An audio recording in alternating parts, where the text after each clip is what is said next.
¿Cómo ves el mercado Airbnb? ¿Como un mercado saturado? ¿Como un mercado que va a perdurar en el tiempo? El Airbnb depende mucho del turismo. Nosotros como país necesitamos hacer una gran promoción turística para que el sector turístico y hotelero pueda resurgir, que está sumamente golpeado, y al mismo tiempo entonces haya la cabida para poder dar estos alquileres en Airbnb. Pero el precio por metro cuadrado ahora se está comprando a un precio mucho más caro que antes. Y las tasas de intereses de plazo fijo están en 5 o 6%. ¿Cómo haces? O sea, ¿cómo tú vendes un producto de inversión? La pregunta, para responder tu pregunta con una pregunta, ¿crees que dentro de unos años el precio va a ser menor? O sea, si compras hoy y tienes un cap rate del 6%, pero compraste a 2.800, dentro de 10 años, ¿a cuánto estarán comprando quienes quieran comprar?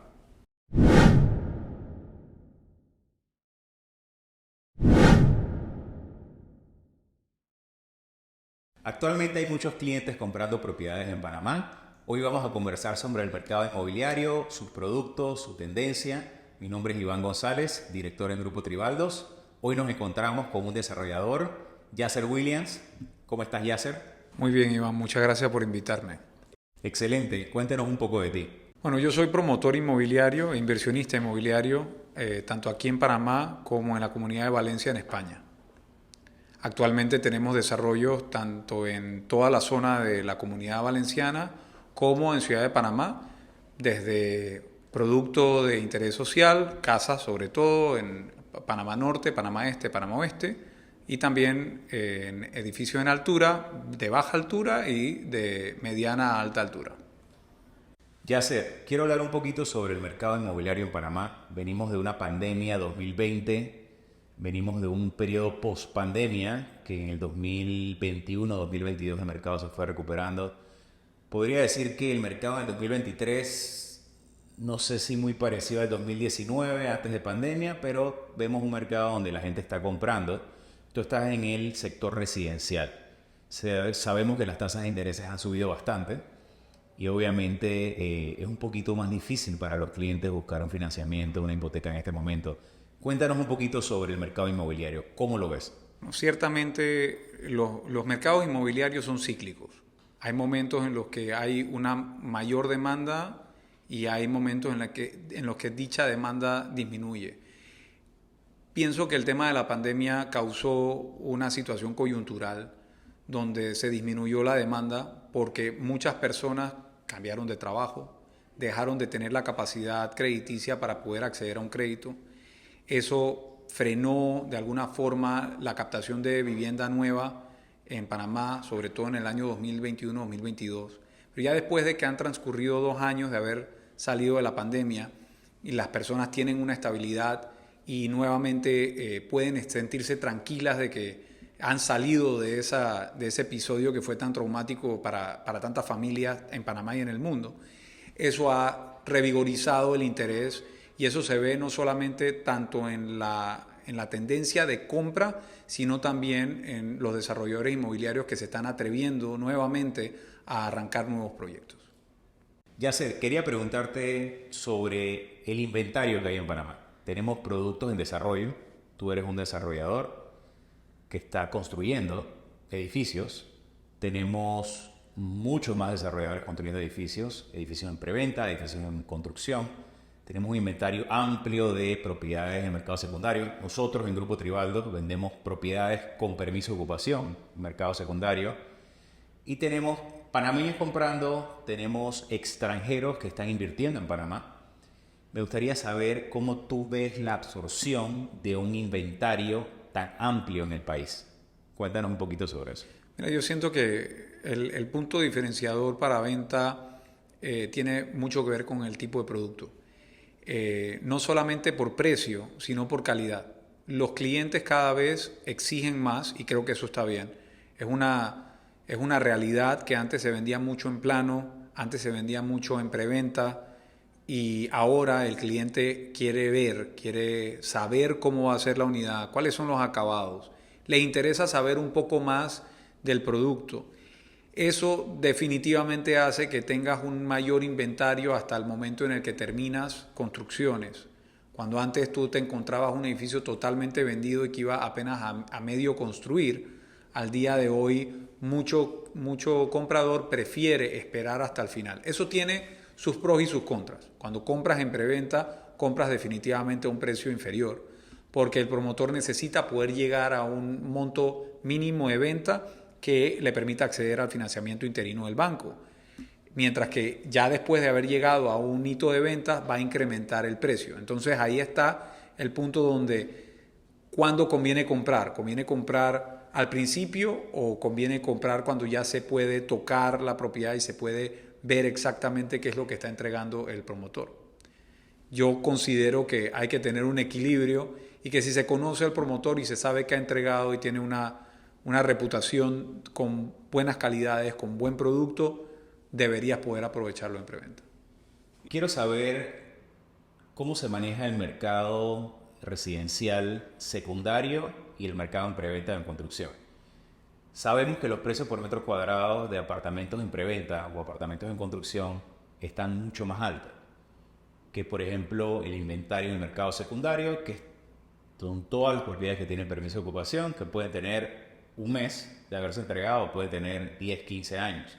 Y hay muchos clientes en Panamá y hay muchos extranjeros que se fijan mucho en el precio y prefieren comprar un apartamento en San Francisco a $1,500 el metro cuadrado que un apartamento en preventa o en construcción a $2,400 el metro cuadrado. Tú como desarrollador, ¿cómo convences a tus clientes? Y te pregunto porque tienes los dos productos. Tienes el producto del mercado secundario y tienes el producto en preventa y en construcción. ¿Cómo convences tú a los clientes de que te compren un producto mucho más caro por metro cuadrado en vez de darle la opción o que ellos tengan la opción de comprar un apartamento o una casa en el mercado secundario? Todo tiene que ver sobre todo con el tipo de calidad que estás entregando, tiene que ver con la ubicación. ¿Qué ocurre? Si tú tienes la opción de comprar un apartamento que mide 100 metros cuadrados, que tiene 10 años, pero tiene 2 habitaciones y 2 baños, y un área de estar, el comedor, cocina y demás, y tienes la opción de comprar uno de 75 metros cuadrados, pero también con 2 recámaras, 2 baños, ¿cuál es verdaderamente la diferencia? Existían superficies de apartamentos con superficies de 300, 400 metros cuadrados en Ciudad de Panamá y que al día de hoy tienen 3 recámaras, 3 baños. Y te puedo decir que el valor de alquiler de esos apartamentos resulta ser el mismo que un apartamento que mide la mitad, pero que tiene esas mismas 3 recámaras y 3 baños. Porque no es en función al metro cuadrado como se debe contemplar el valor, sobre todo en la parte de inversión con alquileres. Se tiene que ver es en función a qué es lo que yo estoy recibiendo como cliente cuando estoy comprando el inmueble. ¿Cuántas habitaciones? Yo creo que todo comprador se fija en ubicación, en precio y también qué recibe. Recibes 3 habitaciones, ¿cuántos baños tiene? ¿Cuántos estacionamientos o garajes tiene? Y por último, que tenga X cantidad de amenidades o espacios comunes dentro del edificio. Entonces hay muchos edificios de hace 10 años, 5 años que tenía una menor cantidad de áreas comunes porque no era tan típico y el producto nuevo tiene una gran cantidad de amenidades, está buscando el confort sin tener que salir del edificio. Entonces ahí está el balance de prefiero comprar un poco más barato, que obviamente tiene sus beneficios, o me atrevo a comprar un poco más porque estoy buscando algo más en el producto inmobiliario. Hay una tendencia mundial de Airbnb en todo el mundo. Uno cuando sale de viaje, o te quedas en un hotel o te quedas en un Airbnb. Y en Panamá, a nivel del interior del país, en la ciudad de Panamá, hay muchísima gente local y extranjeros pues, que utilizan el Airbnb. En el caso tuyo, que sé que tienes algunos edificios, no en Airbnb, sino para arriendos, digamos, un poquito más a largo plazo, me gustaría entender 2 cosas. Uno, ¿cómo ves el mercado Airbnb? Como un mercado saturado, como un mercado que va a perdurar en el tiempo. ¿Y cómo es la rentabilidad del negocio Airbnb en comparación con el negocio de alquileres a mediano y largo plazo de un año en adelante? El tema de Airbnb es un tema complejo. ¿Y a qué me refiero? En estos momentos veo que hay un auge importante de producto que busca satisfacer ese tipo de necesidad. Y el problema en Panamá es que hay, yo te diría que una tendencia por parte de los empresarios, los desarrolladores inmobiliarios, y es que ven que algo está funcionando y todos se vuelcan a desarrollar exactamente lo mismo.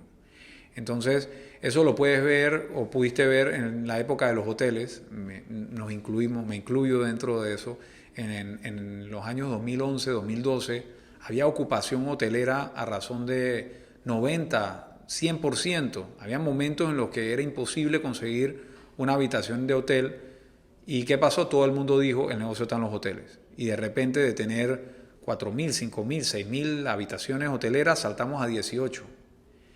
Ese incremento de oferta hace lo que sabemos perfectamente funciona siempre. A mayor oferta, menor demanda, el precio baja.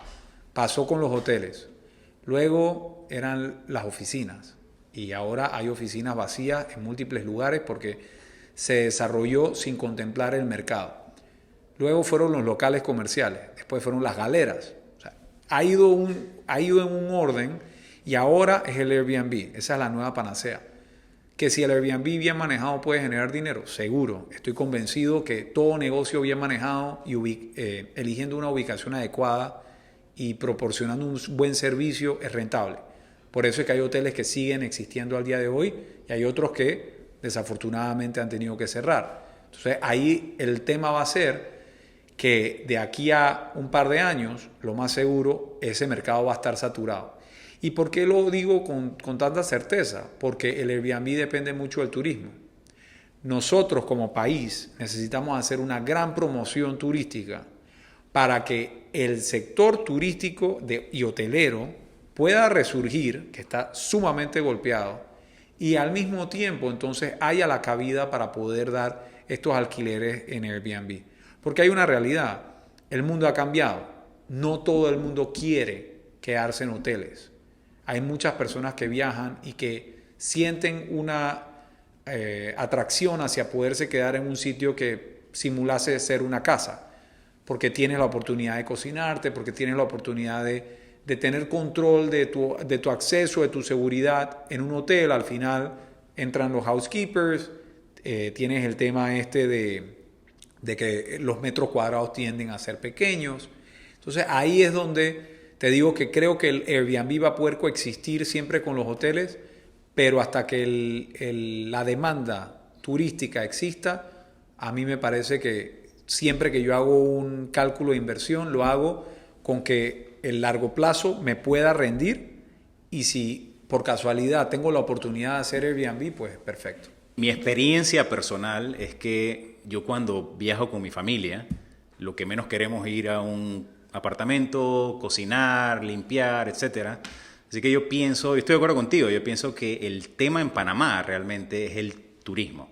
O sea, falta turismo. Hay gente obviamente que viene a hacer turismo y se queda en Airbnb, pero hay una gran población internacional que simplemente no viene a Panamá porque no conoce el país, no hay una marca país por parte del gobierno y eso obviamente afecta al turismo. Los hoteles están vacíos, los hoteles no tienen tanta ocupación, pero definitivamente hay muchísima gente que no le interesa quedarse en Airbnb.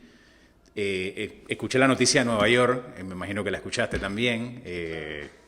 ¿Qué piensas de eso? Mira, yo soy totalmente opuesto a tu opinión en la parte del uso de Airbnb, porque nosotros cada vez que viajamos a España, por ejemplo, tendemos a quedarnos en Airbnb. Incluso hay edificios que están siendo desarrollados única y exclusivamente para atender esa necesidad de Airbnb. ¿Cuándo hay problemas? Cuando el edificio no tiene permitido el uso de Airbnb, no tiene la licencia de uso de Airbnb. Entonces tienes a una comunidad donde hay confrontación entre residentes que viven ahí todo el tiempo y estas personas que desafortunadamente tienes clientes de todo tipo, llega al Airbnb y lo utilizan para tirar una fiesta, hay ruidos hasta tarde en la noche, entonces esa situación en particular es la que ha causado que en Nueva York dijesen, hey, esto se acabó y Airbnb tiene estas reglas para poder operar y si no, no se permite. También hay otra tendencia que se está viendo en Estados Unidos donde hay una disminución en la rentabilidad en varias ciudades. Vi en un artículo recientemente que había un 30 y pico por ciento menos de rentabilidad en comparación al año anterior. Pero eso ocurre en Estados Unidos. Luego lo ves con España, y España recientemente leí, en la Comunidad Valenciana había un incremento del 18.4% más de turistas este año en comparación con el año anterior. Es un país que recibe 90 millones de turistas al año, el doble de sus habitantes. Obviamente el negocio de Airbnb allá, el negocio de hospedaje turístico por corto plazo, está funcionando muy bien. Pero tienes estos contrastes porque hay mucha gente que quiere poder rentabilizar y quiere poder alquilar dentro del apartamento que le pertenece, pero la copropiedad, el resto de las personas que viven en el PH, en el edificio, no están del todo cómodas con la manera en que se alquila para corta estadía. Sí, una pregunta, Yasser. He visto aquí en Panamá, por ejemplo, los promotores que lanzan proyectos en preventa y hay una parte del edificio, unos pisos que son Airbnb y lo otro es venta normal. ¿Realmente es rentable esto? ¿Es una forma de comercializar el edificio? Te lo pregunto más que todo por el tema de la rentabilidad, por el tema de las regulaciones con el tema de Airbnb. ¿Qué opinas sobre eso? Mira, personalmente nosotros no hemos salido a comercializar en ningún momento ningún proyecto diciendo esto se va a dar para Airbnb, porque creemos que el negocio del promotor inmobiliario para desarrollo de apartamentos debería poder rendir, el precio por metro cuadrado debería poder rendir para que haga una inversión razonable en un alquiler a largo plazo. Si tú puedes hacer Airbnb y se te permite porque precisamente el desarrollador pensó en un acceso separado, en áreas comunes separadas, algo que permita que no exista esa pugna entre quien te está comprando para vivir en el edificio a largo plazo y el que está comprando como inversión, me parece que podría funcionar y podría funcionar bien. Ahora, los retornos de rentabilidad y cuánto se ofrece. Veamos, no te voy a hablar de Airbnb a futuro, te voy a hablar de lo que ya hemos vivido en Panamá. Aquí en Panamá han habido proyectos, sobre todo hoteleros, donde vendían condo suites.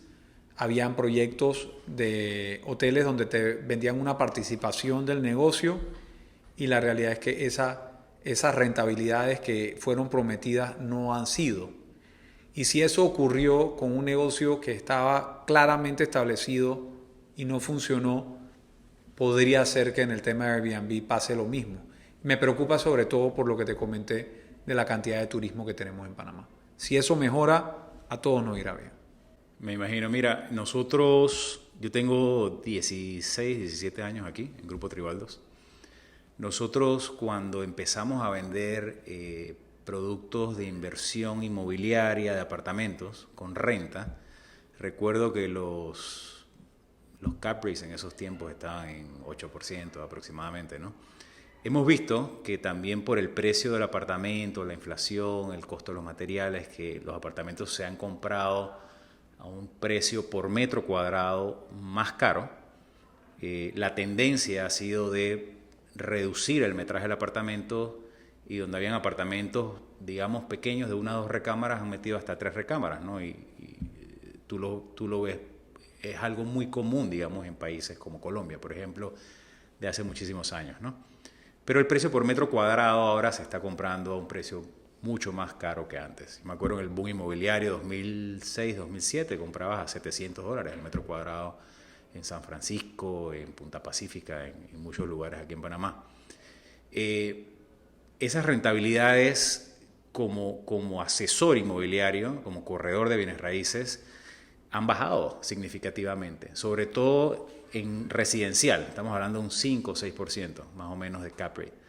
Y en comercial también ha bajado. En comercial tú en Panamá conseguías 10%, 11, 12% hace 10 años atrás posiblemente, ¿no? Productos de inversión.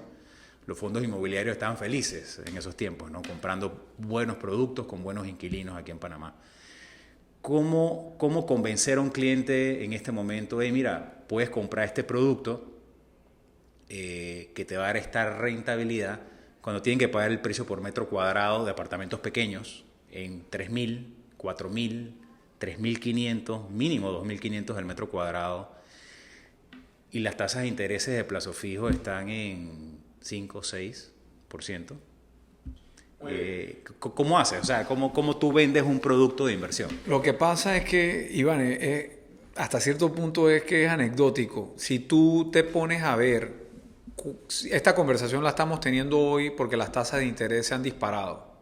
Pero hace 3 años atrás y prepandemia, las tasas de interés, por ejemplo, en Estados Unidos estaban cercanas a 0.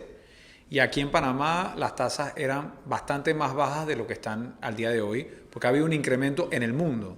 Panamá no se escapa de la situación global. Pero hace algunos años atrás la pregunta iba más o menos hacia la misma línea. ¿Compro ahora o compro después? Hace algunos años atrás se compraba en 2.200 o en 2.000. Ya estamos en 2.500, 2.700, 2.800, ya en algunos productos arriba de $3.000. Y en algunas excepciones, por ejemplo, en Casco Viejo encuentras propiedades por encima de los $4.000 el metro. La pregunta, para responder tu pregunta con una pregunta, ¿crees que dentro de unos años el precio va a ser menor? O sea, si compras hoy y tienes un cap rate del 6%, pero compraste a 2.800, dentro de 10 años, ¿a cuánto estarán comprando quienes quieran comprar? No, los precios van a seguir aumentando, definitivamente. Porque el costo de materiales sube, porque la mano de obra sube. Aquí hay una convención Capaxuntra que se realiza cada 2 o 3 años y hay un incremento en el costo de mano de obra que se tiene desafortunadamente que trasladar al comprador final. Entonces, como la capacidad adquisitiva del comprador final no varía con la misma rapidez con la que incrementa el costo, la única manera, y no es porque el promotor le conviene vender apartamentos más pequeños, al contrario, mientras más grande es el apartamento, más económico es el costo de construcción. Porque lo que más cuesta construir al día de hoy en Panamá y en el mundo son las cocinas y los baños. Si yo en un área de 400 metros cuadrados, que eran los apartamentos de antes, que se construían inmensos, en ese tiempo $700 el metro que me mencionaste, era un apartamento de $280.000, 400 metros. Hoy tú quieres comprar 100 metros y te cuesta $280.000. Es el mismo precio. Pero el tema es que en esos de 400 metros tú tenías 3 baños y tenías una cocina. Ahora, dentro de los mismos 400 metros haces 4 apartamentos. Te toca hacer 4 cocinas y probablemente tienes 8 baños. Tu costo de construcción como promotor es mucho mayor en apartamentos más chicos que en apartamentos grandes. ¿Y hacia dónde tú piensas que va ya a ser el mercado? ¿Cuál es tu perspectiva, el mercado inmobiliario? Porque si siguen aumentando los precios, por ejemplo, la inflación, los costos de construcción, vamos a llegar a tener que apartamentitos, bueno, ya se ve en el mercado, apartamentos de 30 metros cuadrados, apartamentos de 25 metros cuadrados. Si vas a países como Japón, aquí al lado en Colombia, ves apartamentos de este tamaño. Sí, yo casualmente fui a Bogotá hace un par de semanas atrás, aprovechando a ir a ver la feria inmobiliaria en Bogotá, poder ver un poco también cómo es el mercado en Colombia, poder entender, porque allá el tema del Airbnb está súper pujante, sobre todo en la zona de Medellín y demás, pero porque tienen una cantidad de turismo altísima y tienes 30 y pico mil panameños, solamente panameños, que viajaron a Colombia el año pasado. Creo que el número, estábamos posicionados como el tercer o cuarto país con mayor cantidad de personas que entraron a Colombia. Y cuando yo fui, visité un proyecto que tenía apartamentos de 25 y 30 metros cuadrados. Yo no creo que Panamá todavía esté listo para metrajes tan pequeños. Creo que todavía el precio por metro cuadrado aguanta el que haya unos metrajes un poco más generosos. Pero la realidad es que toda la tendencia mundial en ciudades cosmopolitas, en ciudades que están creciendo, es que el desarrollo inmobiliario se ajuste a la capacidad adquisitiva de quien quiere vivir en la ciudad. Entonces hay muchas personas que dicen, bueno, es que por ese precio yo podría tener una casa en las afueras, pero tienes el factor tráfico. Entonces dice, yo por calidad de vida, y sobre todo las nuevas generaciones, porque todo varía en función a qué es lo que es importante para el comprador final. El comprador final de hace 2 generaciones atrás, nuestros padres, valoraban ciertas cosas. Para ellos de repente el tema de tener piscina en el edificio era irrelevante. Ahora un edificio que no tenga piscina prácticamente es imposible de encontrar en cualquier desarrollo. Y las nuevas tendencias o los nuevos proyectos buscan más amenidades. ¿Eso por qué? Porque el comprador ha cambiado. El comprador ha cambiado, la capacidad adquisitiva ha cambiado. Entonces, si quieres comprar y quieres poder tener un inmueble, se tiene que adaptar toda la realidad a la capacidad adquisitiva del panameño, del comprador final, y al mismo tiempo, tienes que saber que el mercado apunta hacia metrajes más pequeños, pero que deben poder cumplir con ciertos requisitos para que siga sintiendo la persona que eso es un hogar y no una caja de fósforo. Yasser, he visto desde hace ya varios años, y es parte de mi negocio aquí en Grupo Tribaldo, la venta de edificios viejos. Contigo, he vendido un par de edificios y con otros clientes. Estos edificios, me he dado cuenta que en Bellavista, Vía Argentina, El Cangrejo, la mayoría de los edificios no son PH, son edificios que pertenecen a una familia, que pertenecen a un dueño, y se han estado vendiendo para remodelarlos, para dividirlos, porque muchos de estos edificios tienen apartamentos muy grandes, y sacar estudios, sacar apartamentos y transformarlos básicamente en apartamentos más pequeños para rentas de 1 año o más. ¿Qué experiencia tú tienes en la compra y el desarrollo de este tipo de productos? Te pregunto porque no solamente está el tema de apartamentos más pequeños para arrendar, sino también el tema de co-living. ¿Qué experiencia tienes con esto? Bueno, te cuento que yo aprendí o entendí en algún momento que hay 2 tipos de clientes. El cliente que te puede comprar y el cliente que te puede alquilar. Hay mucho cliente o hay mucha persona aquí en Panamá que no quiere comprar, primero, o no puede comprar, segundo. Todas esas personas que no quieren o no pueden comprar van a tener que alquilar.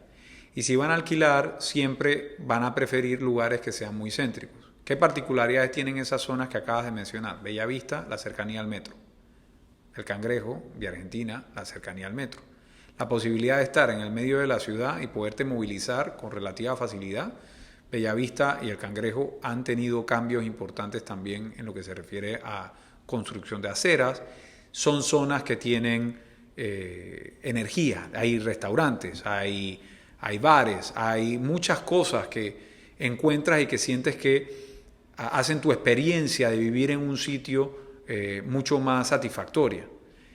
No es solamente el edificio donde tú vives, es el sitio donde tú estás en tu entorno, que tengas supermercados, que tengas abarroterías, que tengas panaderías, cafeterías.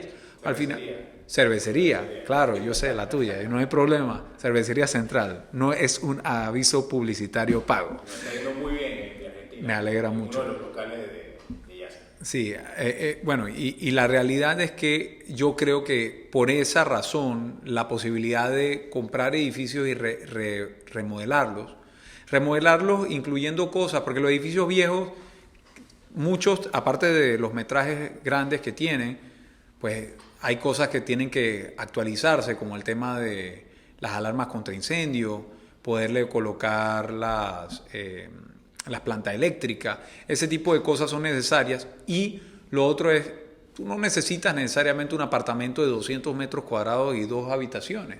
Tú puedes tener un apartamento de 100 metros cuadrados con 2 habitaciones, o hasta de 70 metros cuadrados con 2 habitaciones. Entonces, si tú identificas un edificio que se presta para realizar estas modificaciones, obviamente tu rentabilidad va a ser mejor. Entonces, identificar el lugar adecuado y la propiedad adecuada puede ser una oportunidad de inversión muy interesante.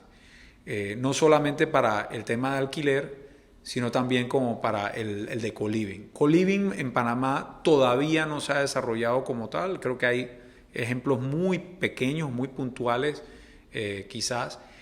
Pero imagínate tú, tienes un apartamento, tienes un edificio con apartamentos de 500 metros cuadrados.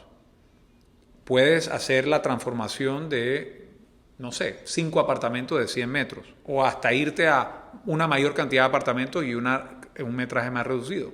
Pero ¿qué pasa si en esos 500 metros, en lugar de tener que construir 5 cocinas u 8 cocinas, haces una sola inmensa, haces un área común muy chévere, un comedor para compartir y luego le colocas las habitaciones privadas a 8 o 10 personas? Ahora la tendencia, las nuevas generaciones buscan comunidad, buscan contacto. Es más, se descubrió en un estudio que no tiene nada que ver con la parte inmobiliaria, pero que lo que prolonga la vida, lo que da la longevidad, es las relaciones interpersonales, el tener contacto con gente. Vivir en esa comunidad. Correcto. Entonces tú te das cuenta ahora, por ejemplo, algo que en Panamá hace falta, yo creo que es necesario, los hogares de personas mayores. Y no porque en mi caso, digamos, que yo quiero agarrar y mandar a, no sé, a mi mamá a un hogar de ancianos porque no la quiero cuidar. No, es que el problema es que tenemos este chip, no sé si es latino, no sé si es cultural, de que está mejor con nosotros. Pero yo estoy todo el día trabajando, por ejemplo. Sola en la casa. Está sola en la casa. Y en algunos casos, pues, tiene alguien de servicio que la atiende y en otros no. ¿Qué es mejor? Que esté así y esté en un palacio de cristal muy grande, con servicio, con lo que tú quieras, o que esté en otro lugar muy cómoda y compartiendo con gente de su edad, con la que puede hablar de cosas de sus tiempos, con la que puede jugar, con la que puede entretenerse? Ese es un negocio que yo en Panamá no lo he visto desarrollarse, a excepción de casos puntuales. Recuerdo uno que está en el Cangrejo, que existe, y creo que hay otros que existen, pero que son más informales. Entonces hay oportunidades de negocio y yo lo que creo es que hace falta poder identificarlos y que la gente se atreva. Esa rentabilidad, Yasser, el cliente que arrienda aquí es un cliente muy diferente, me imagino, al que arrienda edificios más modernos en Punta Pacífica, en San Francisco y demás. Es un cliente que tiene un budget un poquito más bajo. Para ti como propietario, digamos, de estos edificios en el Cangrejo, tú buscas un poquito más la rentabilidad en la renta, en la venta, en una combinación. Digamos, ¿cuál es el modelo de negocio? ¿Es un negocio más rentable? ¿Es un negocio que cuando tú, digamos, le metes estas mejoras al edificio, adquieres una mejor rentabilidad a largo plazo, una mejor valorización también del negocio? ¿Cómo funciona? O sea, ¿qué tipo de cliente es? ¿Es un cliente diferente? ¿Es el mismo? A ver, lo que pasa es que depende de cuál es tu cliente objetivo. Si tú quieres al ejecutivo que está dispuesto a pagarte $1,200, $1,500 un alquiler o $2,000 de alquiler, que va a buscar ciertos edificios con ciertas áreas comunes, o si tú estás buscando un cliente objetivo que puede pagarte un alquiler entre $550, $800, clase trabajadora, que lo que le interesa sobre todo es estar bien ubicado.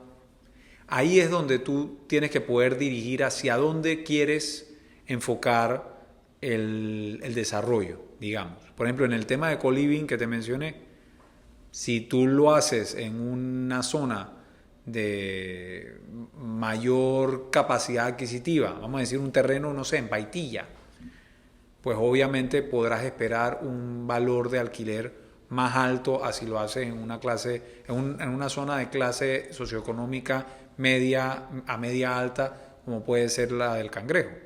Entonces ahí es donde entra la diferenciación entre un tipo de cliente y el otro. Pareciera que fuera un negocio de un riesgo más bajo y de una rentabilidad posiblemente más alta. ¿Por qué te lo comento? Porque yo hace, no sé, 5 o 6 años le vendí a un cliente mío que me ha comprado un par de cosas, un edificio cerca de barrio. Pagó $900,000, $1,000,000, no me acuerdo. Hizo una remodelación, no sé cuánto habrá gastado en la remodelación, pero como es constructor, un poco menos, ¿no? Unos cientos de miles de dólares. Pero recuerdo que en algún momento lo llamé porque tenía la curiosidad de ver cómo le iba, ¿no? Y me dijo, no, Iván, me va perfecto. Yo saqué aquí 50 apartamentos entre estudios y apartamentos y tengo un ingreso mensual de casi $30,000. ¿No? Si multiplicas 30,000 por 12, lo divides entre un 1 punto algo, es una rentabilidad de 2 dígitos alta, ¿no? Sí. Yo me acuerdo que en ese momento él tenía una rentabilidad como unos 14, 15, 16%, una cosa así, ¿no? Eso es genial. Y te lo comento porque hacer un proyecto, construir un proyecto de cero, o sea, el riesgo, el préstamo interino, los intereses, que son proyectos millonarios, obviamente el riesgo es muchísimo más alto y el beneficio, entiendo que los promotores están ahí entre el 15 peleando el 20%, que en su momento era bueno, pero está bastante apretado, ¿no? Especialmente ahorita, ¿no? Son dos líneas de negocio diferentes. A mí me gusta la promoción y por eso soy promotor inmobiliario, pero también me gusta la línea de inversionista y de rentabilidad a largo plazo. Y es como decirte, yo invierto en bonos del tesoro o invierto en acciones. Voy a tener una mayor rentabilidad y voy a monetizar esa rentabilidad más rápido en las acciones posiblemente, pero hay mayor riesgo. Ese es el desarrollador inmobiliario. Y en el otro es, digamos, más seguro, más confiable, no voy a generar tanto dinero de salida, va a requerir mucho aporte al principio y luego entonces voy a ver el beneficio. Ese es el caso de... Pero tú lo quedas de por vida, ¿no? Tienes una rentabilidad muy a largo plazo. Definitivo. Ahí el tema es la capacidad de entrada. Es tener el músculo financiero para poder comprar ese activo y saber que tú vas a generar el dinero en 7 u 8 años para recuperarlo y de ahí en adelante, pues obviamente te quedarás con un beneficio y un flujo de caja positivo. La diferencia entre promoción inmobiliaria y desarrollo, digamos, de remodelación y de renta es el flujo de caja. Claro, pero esos productos que tienes, esos edificios, que entiendo que son varios, te da un buen flujo también.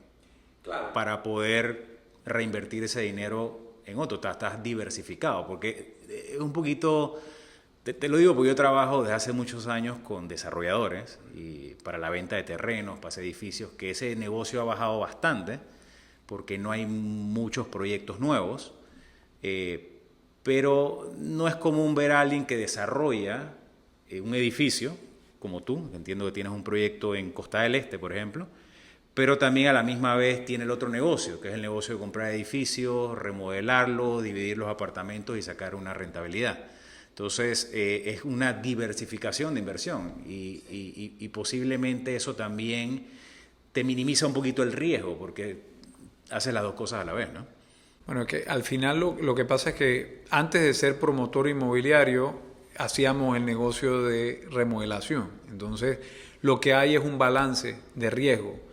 Obviamente, el desarrollo inmobiliario te genera o te puede generar una rentabilidad rápida y es interesante. Y el tener el negocio de remodelación es un negocio más seguro, más estable y que te debe poder generar un flujo de caja que es constante. El problema con el desarrollo inmobiliario, o digamos el reto que tienes en un desarrollo inmobiliario como el de Sky Park en Costa del Este, es que tú tienes un ciclo de 36 meses, desde que comenzaste posiblemente la construcción o tienes la permisología hasta que terminas y ya has entregado unidades, más el periodo de preventa. Entonces, si te demoraste 12 meses en prevender, ya estás en 4 años.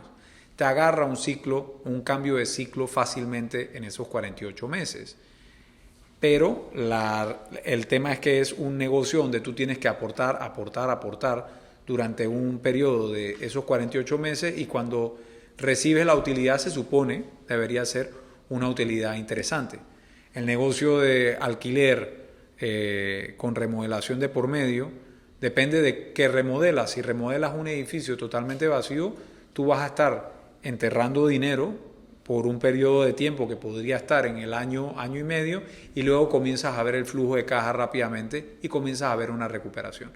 Yo creo que desde el punto de vista de como comerciante o como inversionista, tener un balance en ambos es la llave del éxito.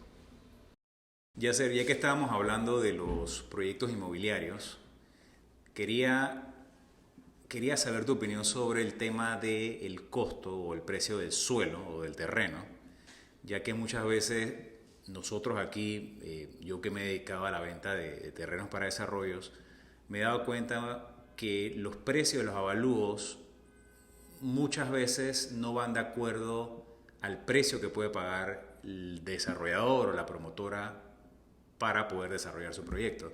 ¿Te ha pasado algo así? Definitivamente. Hay múltiples métodos de valoración para el cálculo de cuánto efectivamente vale una propiedad. Y con el respeto que tienen todos los evaluadores, trabajo con varios, la situación es que el método de evaluación de algunos evaluadores dista mucho del cálculo que tenemos que hacer nosotros en la prefactibilidad del desarrollo. Si un suelo está evaluado a, digamos, $2,000 el metro cuadrado, pero yo hago mi estudio de factibilidad y el valor del suelo sobrepasa el 9-10% del valor de ventas, el suelo es descartado. Y sin importar la ubicación, sin importar que sea un suelo prime. ¿Por qué? Porque el costo del suelo no puede exceder ciertos parámetros.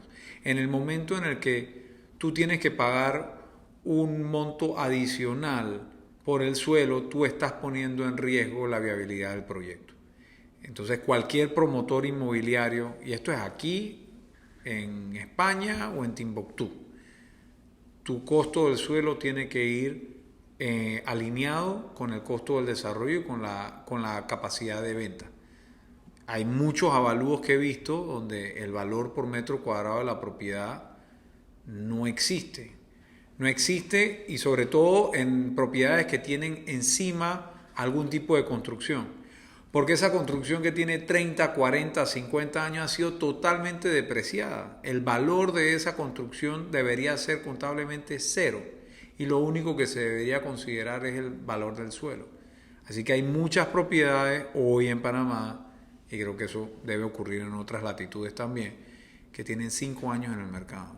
Tú sabes que yo he visto, nosotros en Grupo Tribaldos, uno de los mercados más importantes en la venta de suelo es San Francisco. Y bueno, nuestra oficina siempre ha estado...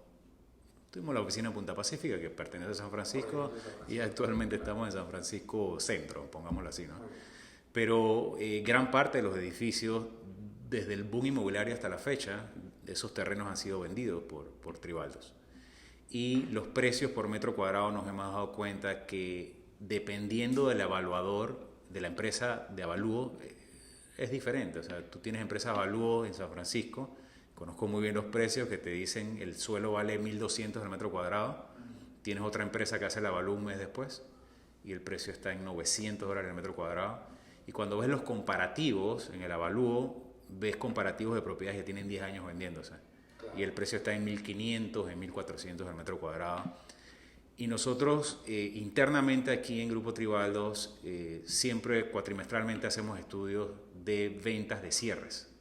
Y por ejemplo en San Francisco en los 2 últimos años hemos vendido 7, 8 terrenos en San Francisco.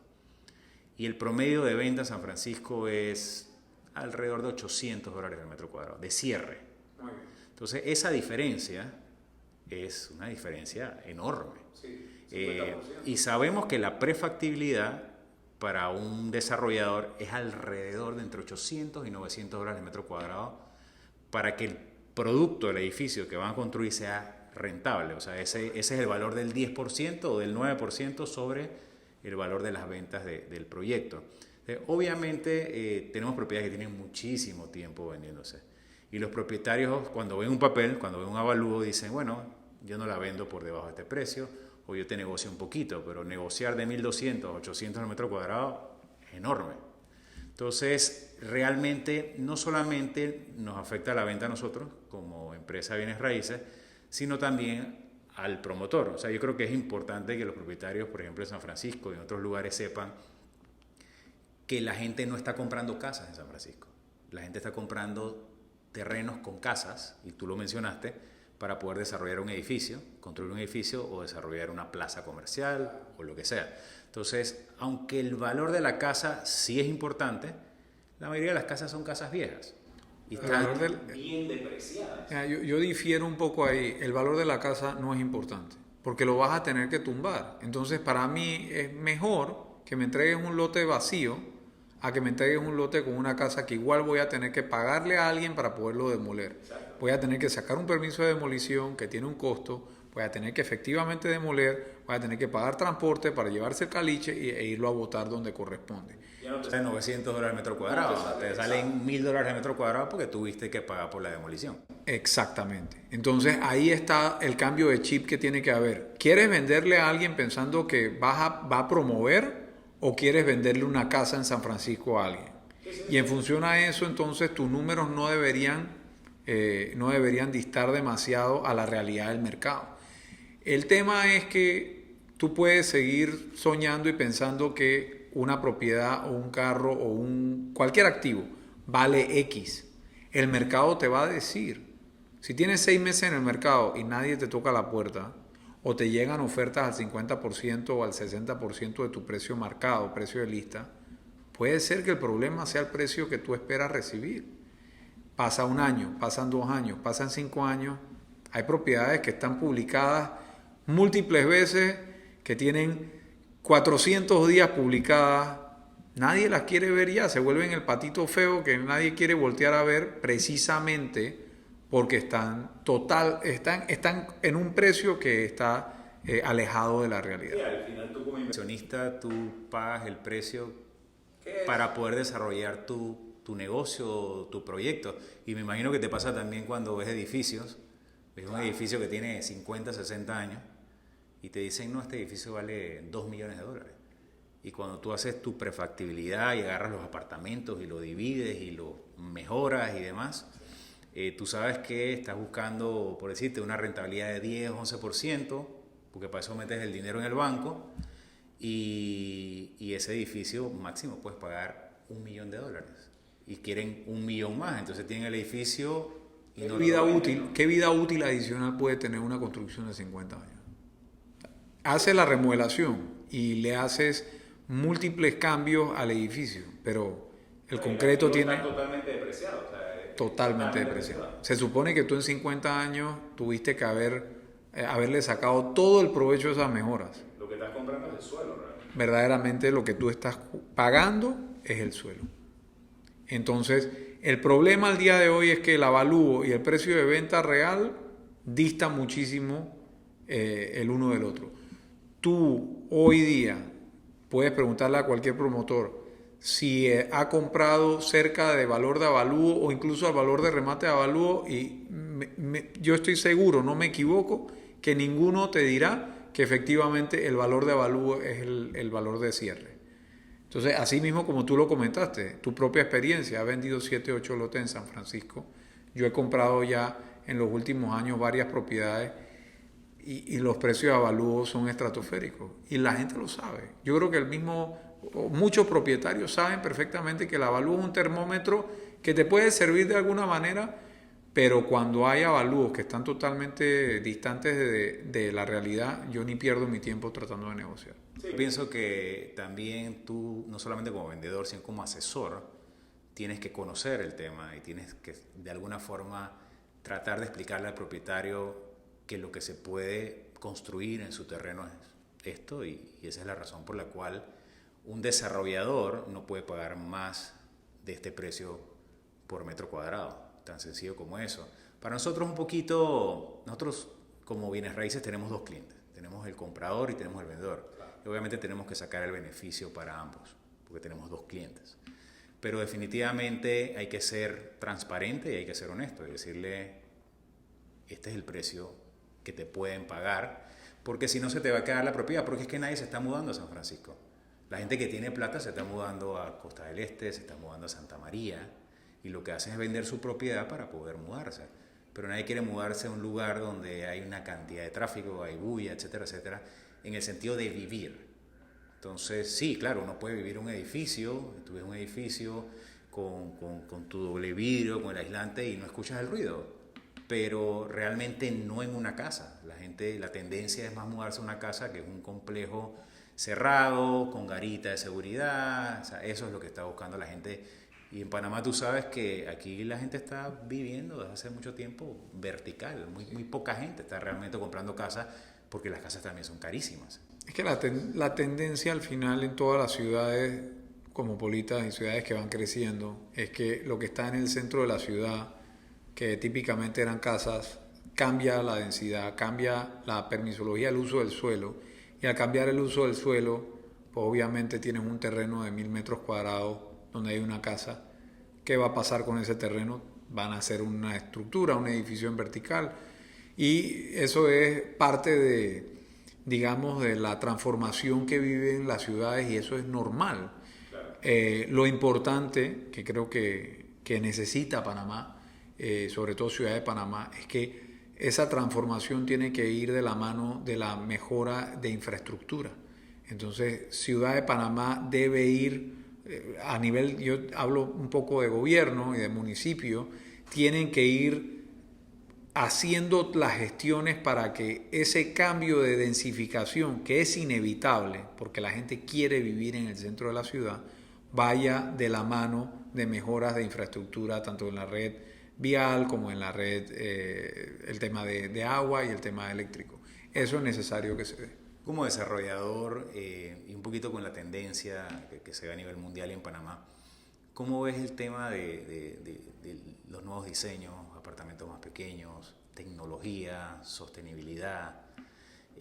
Porque acabas de mencionar que el gobierno tiene que meterle un poquito más a la infraestructura, pero a la misma vez la empresa privada, a través de desarrolladores como tú, están construyendo y entregando productos con alta tecnología, con sostenibilidad, con certificación LEED.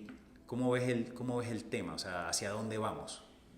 Yo creo que todos tenemos una responsabilidad, tanto desarrolladores, y creo que el cliente final también la ha visto, en el tema de, por ejemplo, consumo energético. En Ciudad de Panamá la gran mayoría de los edificios tienen los 4 o 5 plantas de estacionamiento. Las luces están prendidas permanentemente. Ese consumo energético es innecesario.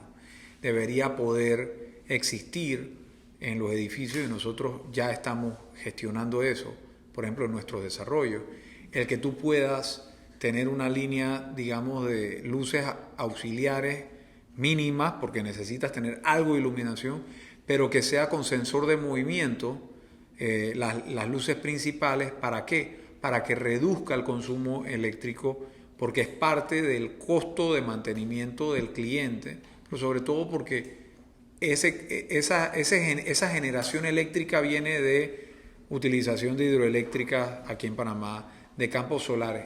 El consumo de recursos sin que verdaderamente se requiera es irresponsable. Entonces, nosotros en la parte de, llamémosle tecnología, esto no es nada nuevo. No te voy a hablar de domotización dentro de la residencia que se puede hacer ahora con Alexa. Todo es muy fácil porque puedes conectar, que bajan los motores de las cortinas, puedes prender las luces de manera remota. Todo eso antes era muy costoso y ahora se ha vuelto bastante accesible para el cliente final.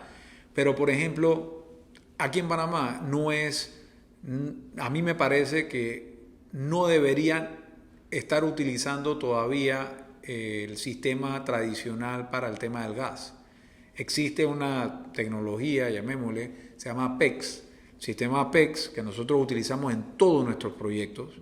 Es un sistema que te permite casi que garantizar que no tengas fugas de gas. Esto es un problema que aquí en Panamá ha sido reiterado. Han habido situaciones muy difíciles que han vivido tanto, obviamente, los clientes finales que han comprado, personas que han sido heridas por explosiones de gas, y también por promotores, que estoy seguro ningún promotor quiere que su edificio explote o un apartamento que está vendiendo explote.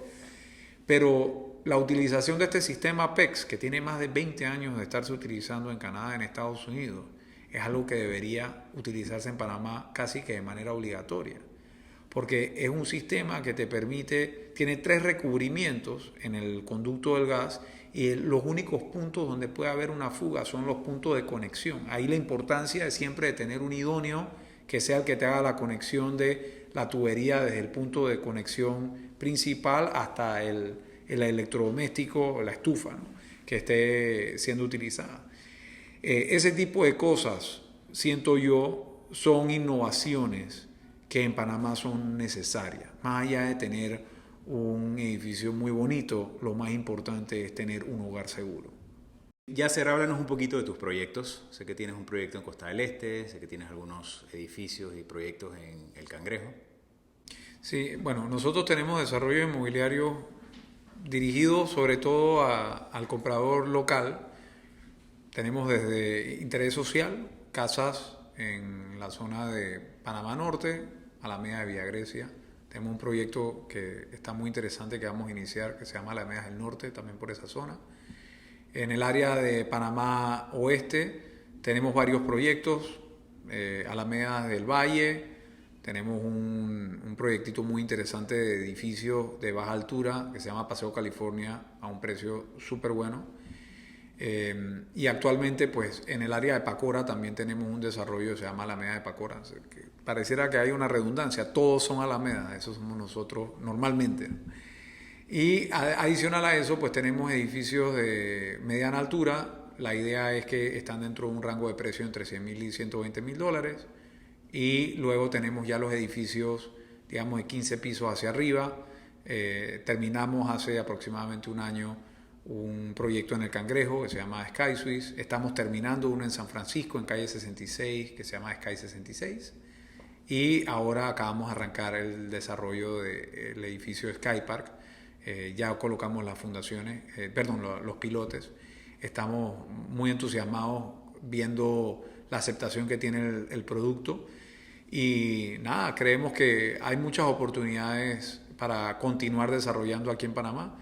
Junto con eso tenemos entonces, como te comenté, 23 proyectos andando en España, en la Comunidad Valenciana. Son proyectos pequeños, pero Urbania está avanzando, está creciendo y tratamos de hacer todos los días las cosas un poco mejor. Excelente, excelente. La verdad que es bien, bien interesante y también para un grupo local y tú como panameño pues que tengan proyectos no solamente en Panamá. Hay mucha gente que no sabe que hay algunos inversionistas y algunos desarrolladores que también tienen proyectos en otros países, ¿no? Especialmente como España. Te quiero agradecer en nombre mío pues, y en nombre del Grupo Tribaldos que hayas estado aquí con nosotros. La verdad que hablamos de todo un poquito, desde los avalúos hasta Airbnb, hasta las tendencias del mercado, los productos. Creo que Panamá tiene un buen futuro y estoy de acuerdo contigo en que no solamente es una labor de la empresa privada, sino también del gobierno pues, de poder promocionar a nuestro país y tú sabes, meterle ganas para que a los desarrolladores les vaya bien, ¿no? Nosotros como empresa inmobiliaria, que nos encantan las ventas, también estamos al tanto de lo que está pasando y obviamente colaborando para que este mercado sea un mercado más pujante. Así que bueno, gracias. Los invito a que nos sigan en nuestras redes sociales y también los invito para los futuros podcasts que vamos a tener acá en la empresa con invitados como Yasser y algunos otros desarrolladores, inversionistas, clientes, etcétera.